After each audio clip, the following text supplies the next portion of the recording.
on your website, you write, honor your true self, find your own path, and stand confident in your truth. I wanted to ask you, what does that sentence mean to you right now in your life? I feel as though it's constantly calibrating to a new truth because we evolve, right? Like, how boring if we were just the same throughout our lives, right? So I find for me, that is constantly staying connected to what is my heart saying, my soul saying, like, a combination of the two, and honoring and following that. Even if previously that other path was right, as you're walking along a path or you're driving on a road, that road changes. And so many, environments change, you evolve, everything around you shifts, and you feel different. And then, the next thing calls, and it's about honoring that and not just staying stuck in. Usually it's an old identity that keeps you stuck, and you kind of wrestle with your mind for a bit, but following that sort of heart-led call, I think to me, that's what that means. I'm interested now in how you see to give a little bit of context, I think we're in Bali right now, right? And then I'm coming from Germany, and it's like very much like a total different mindset in a lot of ways. Yeah. There's like Western mindset, and when you grow up in this, I think it's very like, you don't know anything else, and it's very much like logical driven, right? And what you said and stated here is kind of like the opposite. It's like, okay, like listen to your heart and your emotions and whatever. How did you grow up like in that maybe head versus heart conversation? How was it for you personally growing up? Like, and I firmly believe, and I know this is a saying somewhere, and I can't attribute it to anyone specific, but the saying is the longest journey you will ever make is from your head to your heart. Love that. And I think that's a journey. That's like a human hero's journey, truly. And I think, like, from my perspective and how I view it on a macro level, is that particularly when you're born into a Western society, and there is even like a gendered split with this in terms of people who identify as feminine, identify as more masculine. Like, we are born into a Western place that has paradigms like capitalism, patriarchy, extracting resources, like, what can you give me, that kind of thing. And we're swimming in this soup, and we become part of this soup, right? Yeah. And I firmly believe, from a zoomed out level, that a lot of our souls purposefully chose to be in that soup so that we could find our way back into the heart, right? We could go from the head to the heart. But that's certainly my own personal journey, like, particularly as a woman who identifies as feminine, the being thrown into a Western culture that has like the primacy of the mind. I think a lot of women have, and still do, sort of create this world within themselves where their mind is the strongest force.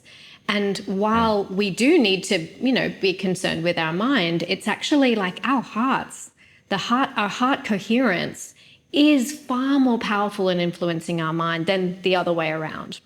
The Institute of Heart Math has an amazing, like a whole heap of great studies on, I'm pretty sure it's like it's almost like 90% versus the 10%, like 90% in the heart versus the 10%, right? And so the quicker you can do that journey and get down there and use both in concert, the more magic your life is. But before you connect to your heart, and if you're just in the headspace, like I call it lollipop woman syndrome, because I've got like sort of a lot of experience with women who come to see me, and their energy body is like this big lollipop, and then like it's in their head, and then the rest of the body is just a stick, right? And that is what I kind of sense in the Western world, is that it's just all up here and there's not much running through. And in order for us to really be connected and have deeply fulfilling heart-led lives, and like with our intuitions on, we need to be in our bodies. We need to be in our hearts. And that's kind of where I see that sort of that tangle of having gone, oh man, it's all in the mind, and then slowly melting down into my own body and seeing everything light up from there. Like once you had the experience of it, you can't go back. Yeah, I think a lot of the things you said also are the same for like men, right? It's not men, women, like you were talking about women because you work primarily with women, right? Yes. But I think the same is true for men also. So I think though, like that a lot of people who are listening might be like very skeptical because like I know it from myself. That sounds like, you know, to have this very skeptical perspective and putting the hat on of like the nice guy maybe who's like just never heard anything different in his life. It's like, okay, like my granddad, like, and my father, like they made it without your woo-woo emotional stuff. Like it worked for them, right? Why should I do something else? Like, I don't know. I'm kind of like, I don't know, there's no other way for me. Like why, like it sounds like you want me to make me really soft. Like how would I ever get to where I want to be? Like I had to learn, like I need to work hard, right? So what are you telling me now is like, I don't know, should I be softer? Like, I don't understand this whole thing. Can you explain that to me now? I love that question. Well, first of all, I would ask the question of why are you listening to this podcast? If everything is sweet, why are you listening to a beautiful podcast called Drop Them Up? You know what I mean? Like there's always a reason why someone has come into connection with content, with some kind of information, right? Their soul is guiding them into something. So first up, I'd be like, there it is. You know, I don't seek to convince anyone of anything. And I don't think you do either. It's more so like if someone has come into connection or communion with your topic, your content, or asked you a question about something, there is something in them that knows there's more. There's something in them that knows that there's a sense of fulfillment that, or like an itch that they have not been able to scratch yet, that they want to learn how to do it, right? Otherwise, they would just be tootling off in their own world, not even anywhere near this kind of information because they'd be whatever, you know, fine. Yeah. So I would never ask anybody to do anything that they aren't already a little bit interested in doing, even if they don't realize it, right? So there's that. I'll start with that, like the premise of that. And coming into the heart space, I forget how people think it's like a woo-woo thing, but it's literally like a physiological sensation that you can tap into that then creates literal waves, like waves of coherence that influence the rest of your body and the rest of your mind. So I would always go in with like, let's just use the concrete, you know, sciences, the outer sciences to prove to you, first up, that this is of benefit on one level, on like just one, let alone like it's multidimensional, right? And if you can connect in here, oh wait, I'm feeling all of these things and oh gosh, but I've thought these things, and like they start to come up against each other, and that opens up a whole other journey to discover where it is that you haven't been, you know, true to yourself, like your truest essence. So yeah, I'd probably suggest that there are benefits that don't make you soft. Okay, I have so many questions. Yes.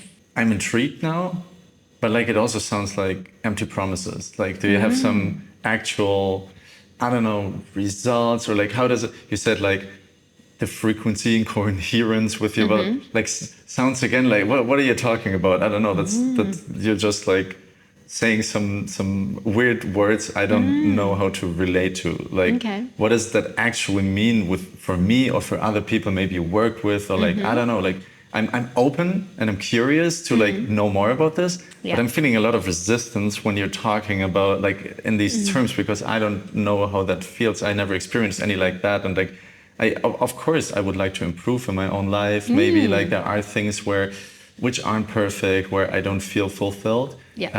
But I don't know if your way is the way. Like, can you maybe give me more like actual examples from your own life or from your clients, or like things you saw? Like, but let's talk about like the core of what you know is actually happening. And like, do you believe in electromagnetism, electromagnetic fields? Do you believe in Wi-Fi? Do you believe that works? Yeah. Yeah. Okay. So you Sure. yourself are an electromagnetic being. That is truth. Like, it's literally, if you plug yourself into the machines at a hospital, you will see all kinds of things showing you various frequencies, wavelengths, and the information is there and you will see it, even though you can't necessarily know that as an animated meat sack walking through the world, right? Like, you are more than just that. And people can prove that to you if you want to see it. How do I, like, do I need to feel, like, how do I feel that? Like, we're coming from, okay, I'm like, logically, I'm thinking a lot and I'm thinking through problems maybe and Yeah. like that. And you were telling me, okay, it's more about like feeling, getting into the heart. Now we're like very far into like, okay, electromagnetic fields and like, but like, how does it marry? How does it marry? Like, how does it, like, what, okay, I'm here right now. I'm open and curious, but I don't know how to experience whatever you're saying. Like, because beliefs, like, I have a certain belief about the world. And maybe the belief is like, whatever you're talking about, like, why would I believe that? Because I have no proof for this, right? So in order to gain any proof, I need to experience that, or I need to hear it from someone I trust, maybe, you know, that's how we build most of our beliefs. But at first, like, okay, let's say I'm curious and open now to explore that, but how would I get started? I don't know. I never, like, just from a personal, like, now my experience is that maybe until 2 years ago, before I started, like, reading more about my own patterns, learning more about myself, I was very numb. Like, numb in the sense of I didn't feel any emotions really, was just like very flat, you know? I wouldn't say I was depressed necessarily, but just like I didn't know how to feel sad. This year was like the first time where I cried, like Really? since many, many years. Okay. Yeah, yeah, you're surprised, but like many men, especially probably maybe also women, I can speak for them, but like many men just like live year to year to year to year, and yeah, things suck maybe, but they laugh it off, and it's like, you know, especially in Germany, I feel like a lot of people are making jokes about their misery because they don't know how to deal differently with it. Yeah. And now I know that it's really important for me now. That was where you were tapping in before I, you know, took on the critical kind of head of the critical person who was before the transformation. That would have been me maybe with like 25, 26, 27. But would be like very like, who do you think you're better than me? You're talking about like all these healing things. Like, no, like my way, like, am I worse now, you know? So I think a lot of people are can be very activated when they hear like someone else talking about like, oh yeah, just be like energy and light and whatever. And it's like, I'm struggling really. And you're telling me about these random things. Yeah. So I know, tying it back to the emotions, that it's so hard to first feel them and knowing how to tap into them. And like, since you're working with women, I don't know if that's something you have experienced, like, because women have a tendency to easier tap into their emotions. Well, you know what? I don't know about that. I don't know about that because I feel like with a particularly Western culture, I can't speak necessarily for, you know, like more Eastern, Southern cultures. The Western woman is often numbed out, and we're numbed, and in women and men, and we're numbed out for so many reasons, like literally the traumas, like not just traumas that we go through. And I know sometimes that can be an overused term, but I truly do believe that we all in this day and age now experience micro traumas all day, every day, just through our phones, just through the television, just through media and that kind of thing. Like all of that, you know, it cuts our bodies off because it's too scary to feel the full, like, you know, like what we're witnessing in Gaza and the Middle East and all through it. Like there's so many different, on so many fronts, we see people suffering and or we're suffering ourselves, that it can feel completely overwhelming for our systems. We are Paleolithic beings, like nervous system beings, living in an information tech world where we have so much information flowing at us. We were not designed to move that through us. So I believe a coping mechanism is to create numbness so that we can manage, and move through. Yeah. And the numbness piece is one of those aspect of like the invitation into your body begins with acknowledging that numbness. I feel like actually even knowing that you're feeling numb. Yeah. And so like oftentimes I'll invite people into, arriving there and even engaging with, and the term is interoception, is like engaging with what's going on in your body and like actually connecting inside, not just on the surface. But I will take people into, okay, like let's just put your hand on an area of your body and draw them in to that part of their body so they can actually start to feel it. And then once people experience something, as you say, then the knowledge begins to like trickle in and becomes a knowing, right? Rather than just like a, I have to believe this whatever, now. like this is a thing that I'm like, I have no concept of. Yeah. I can't tap into it. But when someone actually has that sensation and starts to feel it, and usually that will come with release, will come with some kind of a grief and like whatever has been trapped there. And most recent research shows that it's actually the fascia in our body that holds a lot of this trauma. So when you go in and you can like gently release that or like be with that, then all these sort of trapped things that have created this numbness get to be released. Yeah. And then you get to actually feel the brilliance of who you are. And like this is like another invitation for people into their bodies, is that you contain all of the best drugs in the world in your body. All the things that you can supposedly like take exogenously, you can produce like DMT, blah, blah, blah. You can produce endogenously in your body if you will let yourself do that, if you will let yourself open the cupboard to it, right? But what's there in the moment is all kinds of shit that's piled up in front of the cupboard. We want to like take that away and let yourself be free. That ties wonderfully into something you said on your Instagram. Oh, yeah. And like one post said, you've said, we don't work on our inner light to bypass the darkness, but to navigate through it. Yeah. I feel like that ties really well into what you said just right now. Is like we can produce these like positive experiences for ourselves, but not to like numbing out and kind of like that's maybe more where coping mechanisms come into play, right?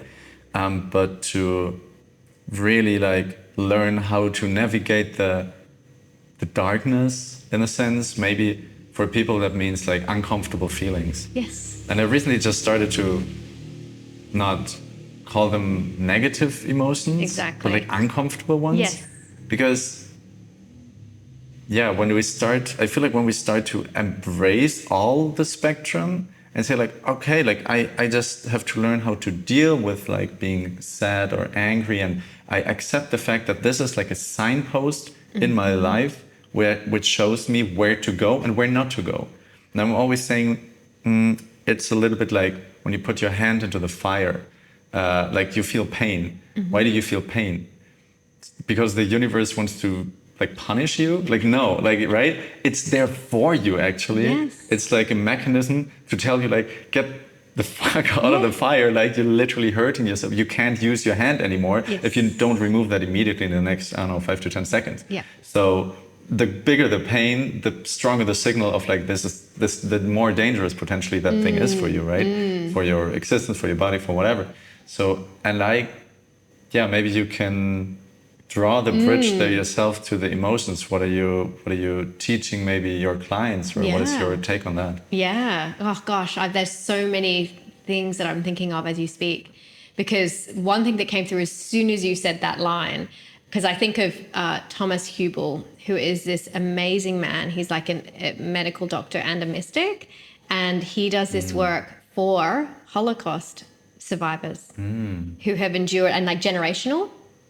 He will take like an entire room and help to clear collective trauma from like epigenetically from the body, from like, the whole kind of, even my father, son, blah, blah, blah, like mother, daughter, everything. And he will just, take it and move it through. And he writes about, because this is like, we're talking hundreds of people.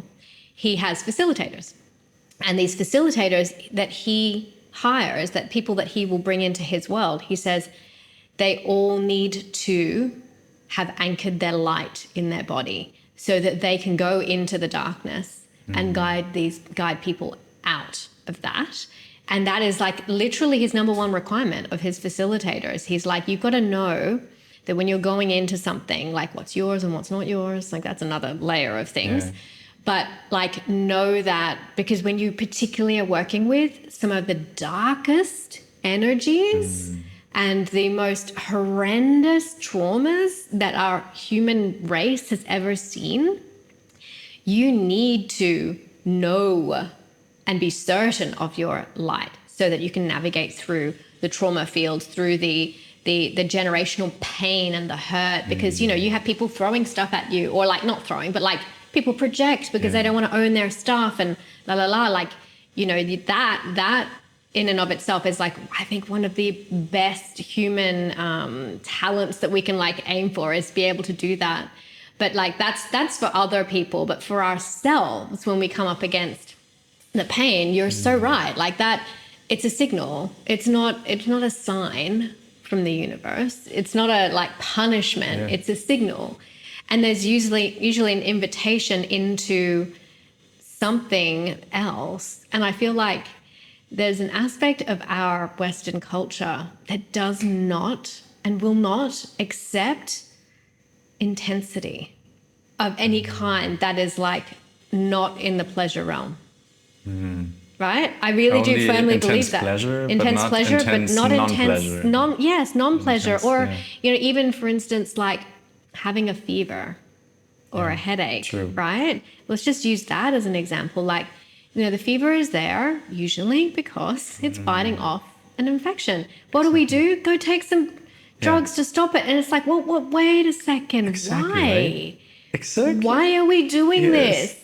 Right? Why can't we be with this sensation? And again, nuanced perspective. Of course, if a baby is running like a 40+ degree fever, you know, like you don't want to go into febrile fever. Like there's, but it's like if you would just have a cold or something, and you're fighting off an infection, and you have a fever, and you can nap and rest or have a sleep. Don't take drugs before you go to bed, because your body in its intelligence is trying to do something for you, and you're stopping it, and you're saying no because I can't endure this thing, right? And it feels like that's like a big issue. I 100% like subscribe to that, because it's like I don't understand. Like I remember last year I talked to a nurse, and I was not feeling very well. I had a fever actually, and that person was like she was a nurse in the US, and she was like saying like, oh no, we have to bring, like, you have to take everything and bring the fever down. I'm like, but isn't it like good for me to like, I'm just like waiting it out, and like that's your, because what you said, right? I'm like, wait, my understanding is like helping the body to get rid of bacteria. It's like the natural, or like virus, even, and it's nothing, like it's just a very logical thing for me to think. But she was like a nurse in a hospital, and I was like, wait, what? I don't know. That was so far away from like my understanding of like how that works. The same is like, when you go here in Bali, like, you know, Bali belly is a thing, and people immediately pop like things for like against, like, you know, it comes out everywhere, like stopping but like you from doing it. But it's like, wait, then you have the toxic stuff still in your body. Don't you want to get rid of it? Yeah, like that's absolutely. The natural, like you don't, as you said, like the body is not doing these things to punish you, but it's there for a reason. It wants to help you. And I think this understanding is what I hear from what you're talking about a lot, like in the emotional stuff also, like when some uncomfortable emotion comes up, that it wants to tell you something, it wants to help you. Your body never works against you, but it's like the head or the logical mind which thinks that we're like, you know, you're resisting what is. And this, I think it ties back really well what I heard from you in the beginning when you said there's 90% is the heart and 10% is the head. And 90%, the heart is subconscious or numbed out, or like, you know, stuffed away to a certain extent oftentimes, and then it tries to bubble up, and there's like, I'm feeling this, but the head is like, no, I don't want to feel this. I think this is where a lot of this tension comes from. 100%, 100%. And it's our addiction to comfort and convenience. As a Western culture, the comfort and convenience piece is what is keeping us from connecting to that uncomfortability, right? We're addicted to comfort and convenience. We want it now. We want it good. We want it to feel good. So then we stop ourselves from listening to that like heart bubbling up when it wants to bubble up. We're like, nope, I've got to do things now, and I've got to whatever it is. Yeah. And then we skate through life and come across a discomfort and are just simply unable to deal. So we stuff it down. So we ignore it. And then again, it's like you're just leaving that cupboard full of your amazing bodily drugs and sensations and experiences and just literal pleasure in your body. You're just leaving that for like, the afterlife? I don't know. Do you have an example maybe, or like in your own life experience, like did you go through that transition of like getting aware first and then like slowly stepping into this like, oh, everything's happening for me instead of against me, and like this kind of resistance you started to work with it? Like, yes. Can you tell me more about that? I mean, mine probably happened over several years. There wasn't like one big aha moment, but I think when I began to, probably around like, actually not long, late 20s or so, I would have had that experience of starting to realize, I felt as though the dark night of the soul kind of came in around a time called the Saturn return, which is your late 20s.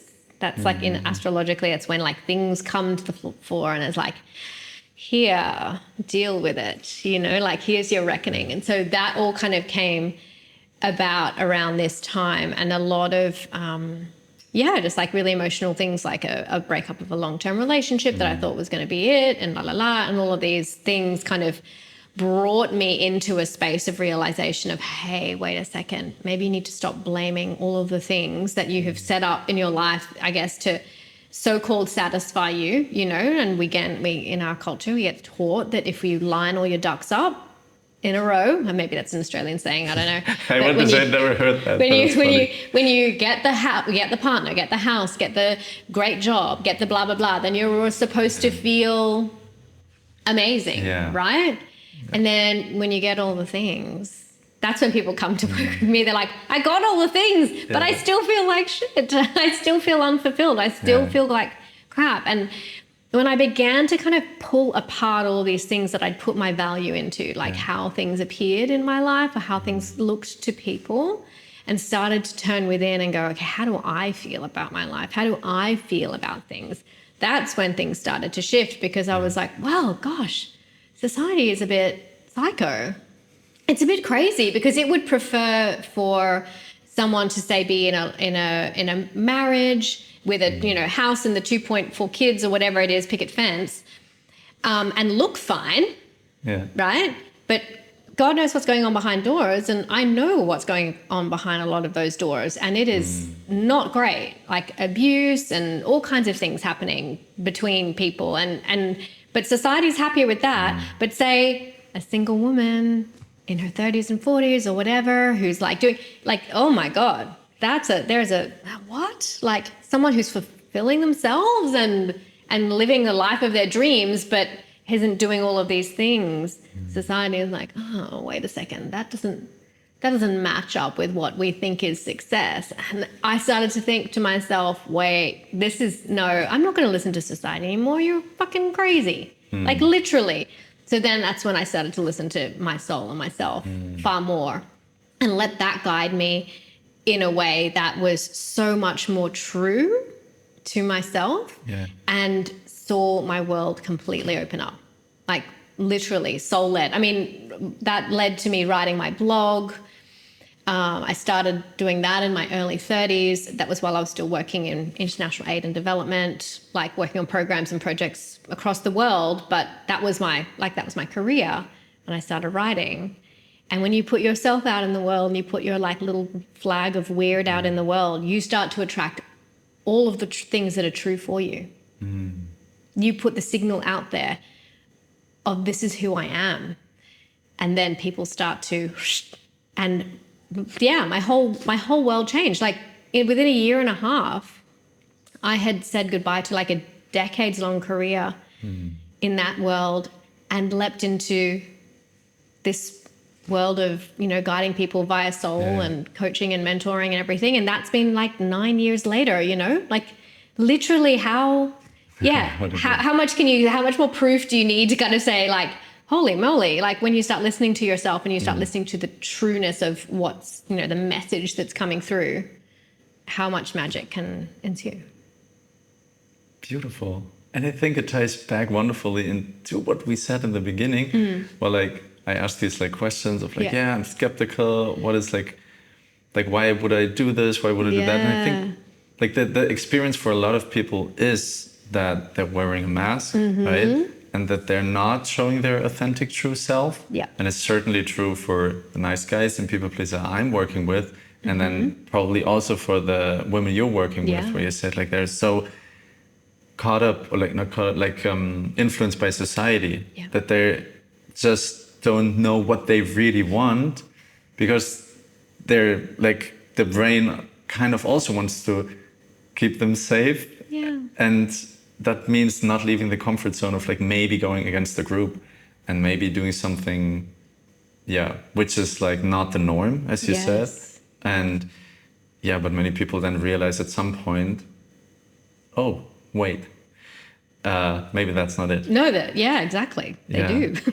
So that kind of like, I said, okay, I'm a firm believer though, like a lot of people are then, maybe they listen to this podcast also or to other stuff and are like, oh my God, I wish I would have figured this out 5 years earlier or 10 years earlier. That would have been so much better. But I think it's again the brain which tries to make sense of things, and then it's not helping you again, because I think like you have to go through these experiences and you need some time for all of this. And if, as you said, people wouldn't have lined up all the ducks, they wouldn't have had the house, the kid, or whatever, like all the things which society maybe told them will make them happy. Yeah. Without that experience, they wouldn't have come to the realization that it's not that, because there would always be the nagging voice. Maybe it would make me happy if I would have the house, right? I mean, it's the same with money, right? Celebrities, people are always like, no, I would be so happy. I wouldn't have any problems when I would be famous and rich, you know? I don't understand their problem. Like, I don't understand them. People are so obnoxious about like, I don't know, like there's empathy missing sometimes, but it's also like, I understand, because the personal experience is not there. They only see it through their lens of their experience now. And when they can't afford to buy certain, like the bills right now, then of course all of their problems right now would be fixed with more money, right? The head and the heart. Oof. It's a big topic. I want to pick up on exactly something that you just said then, which is like not having those experiences, the experience of lining your ducks up in the row. If you don't have them, that experience of ticking boxes that you think you need to tick, and then arriving at the other side and going, oh, that wasn't it. That's your initiation. Like, it's literally your initiation. So, saying, oh, I wish I'd done this 5-10 years ago. Like, no, you were going through your initiation to arrive in this place, right? And without it, you would still probably be chasing, that it must be in there, it must be in that, it must be in. And I can't remember who said this, but I heard it like a few weeks ago, and I thought, that is brilliant. It was like, what I wish for you is that you get your dreams really quickly, so that that it was never those things. It wasn't never the dream. There was never the dream. Or never your dream. Maybe. And it's like that you can get to the other side of that, so you can realize what really matters, really, ultimately. Yeah. Like, that was like their deepest wish. It's like that it happens faster for you, because it's like not in the way that you think, not in the, oh my gosh, your wildest dreams, because like then you're just gonna be happy forever and ever, amen. It's so that you can realize that was not what you were actually looking for. And like really most deeply, it's the experience, the initiation, and who you become. Who you become as a result of having done these things. that also kind of answers the question from the beginning, where we said like, okay, but how, like we talked about like sensations and emotions and like feeling these things and going like, and it sounded very like unspecific, and I feel like now we got more into the grounded thing which everybody can relate to. Yes. And it's not so much like the terminology is like very common for everyone. Yeah. And this is kind of the thing, right? People start to feel, and was certainly my experience when I think about other people's experience, people start to focus less in their head and start to search for different ways, and then maybe start listening to the heart more when they have gathered all these other things they wanted together, and then feel like, okay, it wasn't it. Yes. Like from a logical perspective, I got everything. So why would I keep listening to my brain telling me to achieve another car or another whatever? Like, I did all this and I got disappointed. And then it's like, okay, maybe now it's time to listen to the heart. Yes. You need to get exhausted. Your brain needs to get exhausted. You need to hit like a fuck it moment, a full fuck it moment. And then that's usually when the surrender into something else happens. Like surrender into, there's got to be something else. But you got to exhaust that brain, that mind. And that's what these experiences do. It exhausts. and then it's like, okay, what else? And it's usually like looking up to the heavens, and then the real journey begins. That's wonderful. I have another post from your Instagram. I really liked some of there were a lot of really nice nuggets. The Instagram will also be in the bio for everyone listening. What if you stopped judging yourself for your productivity and started measuring success by how you live your values daily? And that's such a powerful reframe, right? Away from what we were talking about, basically this Western mindset of like the productivity, the success of like the specific feasible outcome. Yeah. Right? All the ducks basically you're lining up, and then starting to measure success maybe by how you live your values daily, how open you share your heart, how not closed down you are, and like maybe more on an emotional level than the logical level. So how did you come to that insight? I think it's along the same lines of turning it from how does everything look to on the outside and like the output, how does everything look, and turning it back into the things that you can control and also the fleeting nature of external outputs as well, right? You have an external output and you can feel like, all right, boom, I got that thing done or whatever it is, and it will always be on to the next, right? You're always on to the next, which is great. That's just how life is. But when you turn it internally and you turn it into this values exploration of, oh, okay, so when I was asked a question today and I was able to open in my truth and speak something and have the hard conversation, that's aligned with my value of truth, say. When I went to have a massage and, relaxed, that is my value of body care. Like I'm a huge, like that's my big, a proponent of that for everyone really. And when I went out and connected with the earth, like that's my value of like reverence for creation and all of that sort of thing, right? All of that stuff, that can never be taken away from us. It's always adding. It is always adding to us and to our souls and to the richness of us as a human being. And it's not fleeting. It only builds and builds and builds upon itself rather than all of the outputs and things that we can achieve externally. This is really increasing the richness of who we are daily. It's like adding to that bank account daily, and it gets better and better, and you get better and better. What I'm hearing here is like looking inside instead of outside. It's like the big topic, basically a big theme, which I'm hearing through everything. And I agree 100% with like so many of these these things you're saying, because like two different people, for example, can see the same objective reality and have a completely different view on that. I remember one study, I have to think about it. It was about optimism and pessimism, Yes. which is like the most, like, you know, maybe some people believe in it, maybe some don't or something like that. But there was one study where they had people walking down the hallway, like some hallway, and at the end of that there was a like doctor's office, and they told people, okay, the test kind of is in the doctor's office. They have to answer some questions, and they had to, but the real test was on the way to the doctor's office, where they halfway like hid a $10 bill somewhere. You know about it? No, but I've heard similar, but I friggin' love it. Yes. Yeah, and it's $10 basically the questions in the doctor's office was just to, kind of see how people thought about themselves, how lucky or non-lucky, they saw themselves.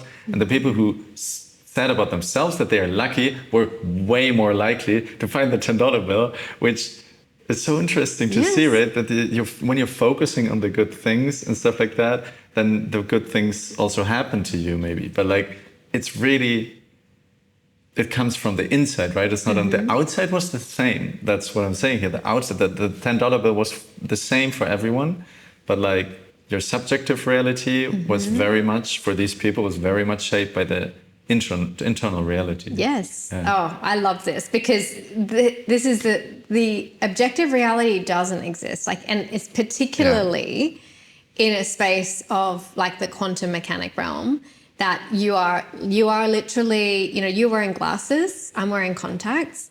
Your inner state is like whatever glasses you choose to put on that day. If you choose to put on like seriously dark, blocked out glasses, i.e. you have an inner world that's like, everything is shit and everything bad always happens to me, blah, blah, blah. Like, you're literally going to walk out and probably stumble over something because you can't see, but that's the world you're going to see. And that is literally how we are internally creates a fractal of reality that we then see reflected back to us when we go out into the world, right?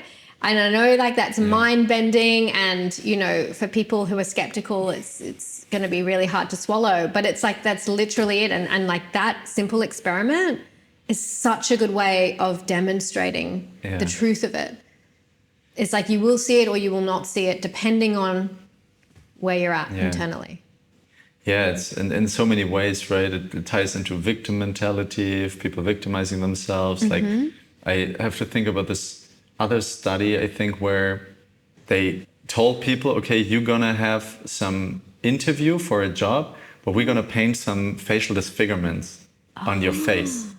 And we want to kind of like see how much that, if people are biased when someone has a facial disfigurement, like a scar or like some stuff like that, and they're not like looking maybe as beautiful or whatever conventionally.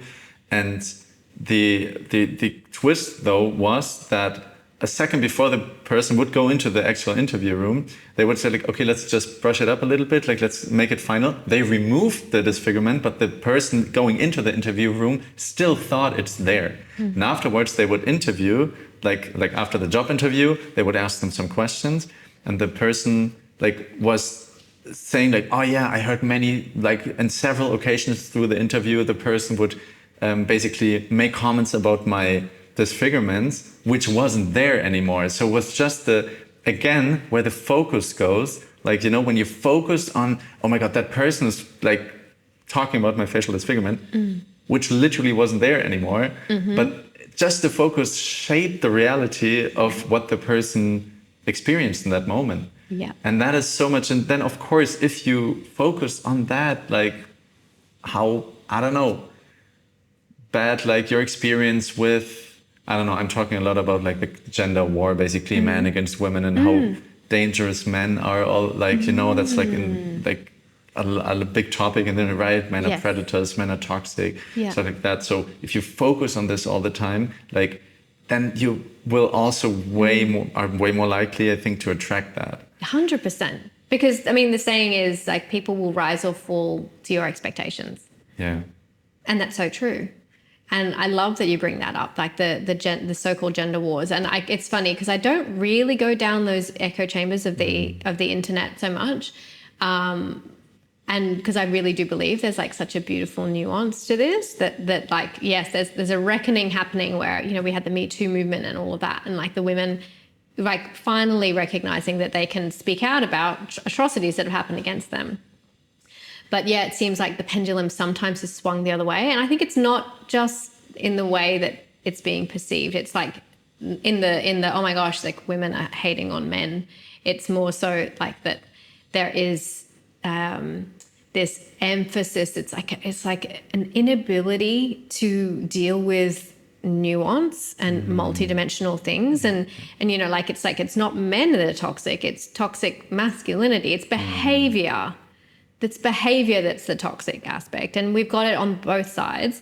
But it just so happens that the overwhelming majority of violence is perpetrated by men, and or you know, like that there has been a reckoning that's had to happen. But the pendulum is swinging in a direction that is not helpful or helpfully instructive to our youth, right? Because of these perceptions that of being this way as a man is unacceptable, or being this way as a man is unacceptable. So it's sort of like where are you? You know, and that's the challenge, I think. I feel like it's tied back to like people are searching on the outside again, like what kind of behavior is good, what kind of behavior is bad, or something like this, instead of looking again on the inside of like what feels good, what feels bad. I believe that, I mean, every human always wants to be good. I feel like nobody steps out the door in the morning and was like, today I'm going to be an asshole. Like, you know, like everybody has their Except the reasons. guys on the really loud bikes that ride through at 2 a.m. here in Bali. Exactly. Tonight I'm going to be an asshole. That is true. They're the only exception. Yeah. But as you said, like it's so much nuance in the whole topic that there's a lot of guys like me in the past, which then take these messages which are like, men are toxic, men are like predators, men are like so dangerous, really too hard, and then come to the conclusion to not wanting to hurt anybody, and then not even like approach women anymore, or like being so afraid of communicating romantic interest because the head is so much stronger than the heart, and the heart kind of feels the pull towards it. Oh, maybe she's attractive. I'm attracted to her energy. Like maybe of course, in the beginning, maybe like how she looks physically, but then you're attracted to like how she is, like how she behaves, how her energy, how she feels, and you just feel that. But you're like, oh my God, I can't do this. Like I was like, I can't go there because I'm too afraid of that I'm stepping over a boundary from her, because I hear all these stories from all the women online all the time that they're like getting like so uncomfortable when men approach them. And you see all the gym content of like where women film themselves, like where men, I don't know if you went down these rabbit hole, but it's like what many men just get automatically like thrown like into their feed. It's like basically women filming themselves in the gym and kind of shitting on the men looking at them, for example. And it's like, it really feels wrong in a sense. Like, of course, as you said, there's always like Me Too and everything happened for a reason, right? And there are things to point out. But as you said, the pendulum swung too far. Yeah. And now, like, I think a majority of the women also doesn't take ownership for their own behaviors, or like when it comes to like what we talked about before was the subjective view on like that now all the women, like not all the women, but like a majority of women thinks the world is such a dangerous place, even though from statistics it's like one of the most safe places ever. But just because we are in these echo chambers and social media and everything, just like introduces this thought into our head that men are so dangerous and everything is so like, you know. And then we all become kind of like pessimists, like the people going down the hallway. And we're not, or in that case, we see the $10 bill, but instead of $10 and something positive is like, oh, he said something really like bad. I don't know, I'm missing the word right now, but you know what I mean. Yeah. Like something totally. which make me feel bad. It's like 100%. I have a question for you though. Yeah, I hear you. And like, you know, we there's so many different ways that the behaviors of, and like the way that women on, I guess, on social media have communicated, like that, oh my God, how dare a man even approach me? Like the gall of it, right? And that you can feel like as though you don't want to overstep a boundary, overstep a mark just by going up to a woman. But how much of it is concern for overstepping a boundary, and how much of it is the potential sensation of rejection in your body if you do experience that? I think it is, you can go down layers of it. What I discovered for me is like the upper layer, the first layer kind of is like the fear of being like, of hurting someone else, of doing something to her or something like that. But ultimately below that is the fear of being seen as a bad person and not wanting to be seen as some toxic guy or some asshole. So the tying their own worth towards like an opinion from someone else, and not like having this, we were talking about this strong light within ourselves, right? Not having this like enough self-esteem or self-worth within us, or within me in that case, where I was like very like afraid of like, what if that person doesn't approve of me? So I don't want to go down the whole rabbit hole, because that is like a very strong layered. thing then, Yeah. why? Because I think that's generational. This is like, we can talk about where this came from, and like over like grandparents to parents to like why more and more men are feeling like that way.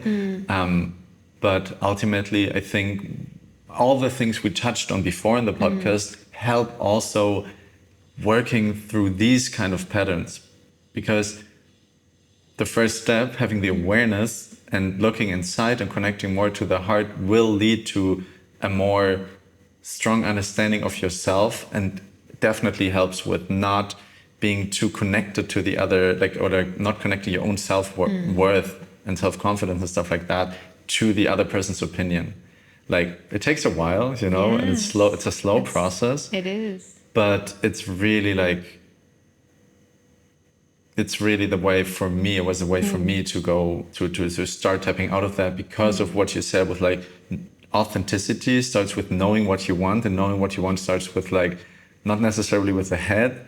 The head only, I feel like, makes reasons up for why the heart the heart already wants. decided, kind of like the heart already decided. Yeah. And we can, I feel like most of the time when the head tries to go a different road, it just crashes at some point. You're like, fuck, I can't do it. Yes. Like, it's not possible. Exactly. And then you go back to the route where the heart already decided this is the way to go. Yes. And there's like so many fears before that. Yeah. And then learning the skills, as you said, with the other guy with who works with the Holocaust. Yeah.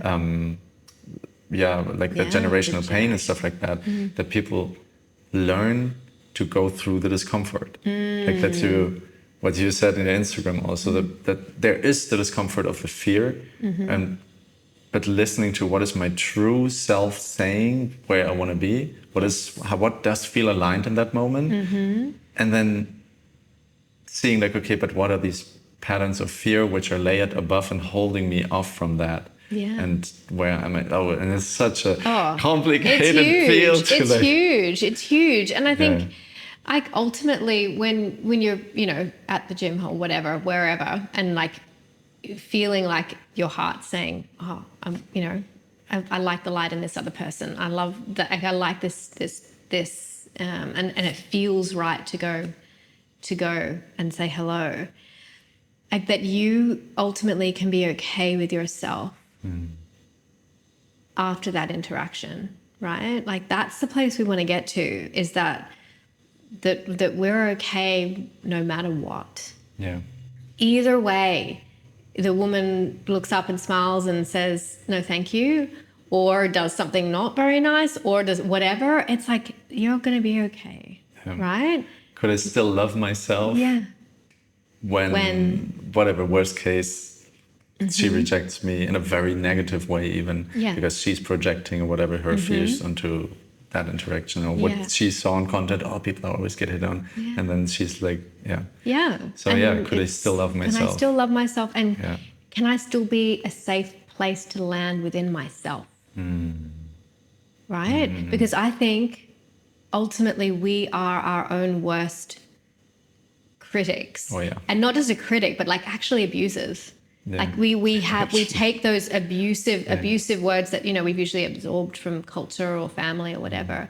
And we are the ones who will be the first ones to like abuse ourselves if that interaction doesn't go the way we would like. And that's where we need to look at the interaction. It's like, can we be the safe place for ourselves to land and be okay with no matter how that interaction plays out? Am I okay? Yeah. Right? Like, I think these questions are like the ultimate. And then we're going to stop projecting onto each other all the time. Amen. It's like, let's just own ourselves and own it. Yeah. Oh my God. That's such a other big. There's so many big topics we could Oh my God. dive yes. more into, but So many. I think I want to get to the end here, and I was thinking if you could offer one piece of advice to anyone listening, men or women, they don't live their authentic self really. They don't know like how to get started. Like how do you start on that journey? Kind of like we tapped on it a little bit, but like what are the concrete first steps maybe I could take On the journey to finding your authentic find your self? more authenticity, like to find more fulfillment maybe through authenticity, right? Because people first of all look for like, okay, things like I lined up my ducks as you said, and then it's not there. Like, how do I get started? Like maybe people who like listen to the conversation were like, oh yeah, there were some nice nuggets in there. Yep. How can I get started? I would suggest beginning with curiosity. Curiosity, full stop. Curiosity and experimentation. Like, take the pressure off yourself to have to find a thing and to have like the thing that you find to be the very first thing that you have, again, it's like that's like not wanting to endure discomfort or intensity. It's like, can we go back to our childlike selves, which we still all have within us? We all have inner children.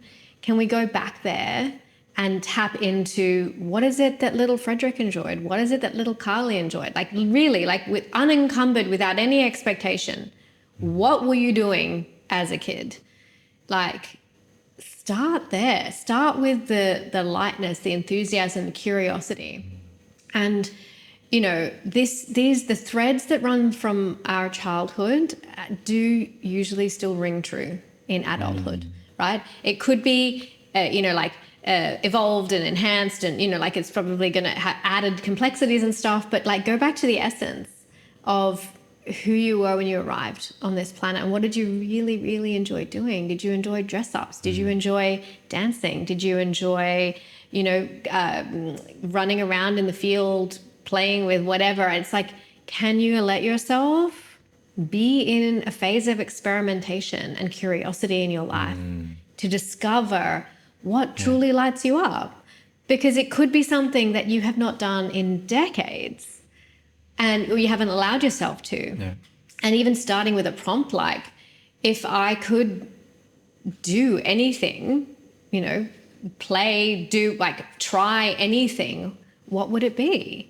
And let yourself follow that. And maybe it leads down a path of like, oh yeah, I don't really enjoy that anymore. Whatever, like it's not a failure. You're curious, you're experimenting. Let yourself interact with the world in a way that is that childlike curiosity and discover when that thrum in your body, hopefully it's in your body, like starts to light up with like, oh, I really love that. I really enjoyed that thing. You get to build on that. And then usually when you can sort of start to do more of those things, other things arrive into your life, other activities, people, events start to magnetize, we're using that sort of the cognitive bias towards positivity, towards, curiosity. Other things will begin to arrive and you can follow them as they arrive rather than powering your own momentum all the time. Like you get to work with the universe, you get to work with the world as it presents stuff to you, right? Otherwise we're approaching like the self-healing journey the same way as work again, like through the head, and like I make my 10-step plan of like blah, blah, or like shifting the whole thing a little bit. And I like that a lot what you said, because it allows yourself to also start feeling a little bit, because the decision of what you really want to do doesn't come from the head. Maybe the head wants to overthink also. That's probably good to observe. It's like, okay, what is my initial feeling and instinct? And does my head immediately come in and say like, oh no, but you have to work, or you have to do this, or you shouldn't do that, like, you know? And it's like, oh, like just, I think this is the awareness where everything starts with, of like, and then you already, and then you believe, then you can listen to the podcast again from the beginning, because then you understand it way more. Like now when you started doing this, it's like, now I get it, the head and the heart. Yes. Yeah. And then you're connected, and then, wow, life becomes pretty amazing. But yeah, like I love that. Don't take the approach that you would at work to this, because you're tapping into usually like from 7 and less, like 7 years old to less. Like that's like the ideal, because that was probably before the time that like before ego was created and everything. And if you tap into that, it is like you didn't care about what other people thought. You go play in the mud, like be a filthy child, and like, who cares, right? All that stuff is there, and it's not in the head and in the lists. There's so much gold there. Nice. Thank you so much for being here and having this lovely conversation with me. And Thanks, Frederik. Outro.